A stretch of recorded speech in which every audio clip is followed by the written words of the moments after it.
Do sedaj so imeli dogovor, da subvencionirajo prevoz pitne vode tistim gospodinjstvom, ki nimajo možnosti priključitve na javno vodovodno omrežje, izpostavlja tamkajšnji župan.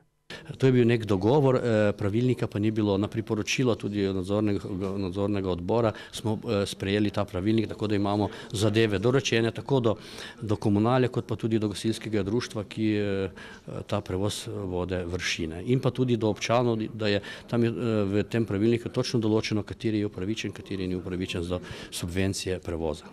Skladno s pravilnikom občina plača 60% stroškov dostave pitne vode. Mislim, da je bilo v lanskem letu okrog 40 takih gospodinjstev, v katere smo še vozili vodo. Zdaj, vse je odvisno od samega sušnega obdobja. Če jim vodo dostavijo z vozilom s prostornino cisterne nad 5 kubičnih metrov, znaša cena za kubični meter dobavljene pitne vode 5,3 evra. Za vozila z do vključno 5 kubičnih metrov veliko cisterno pa 6 evrov.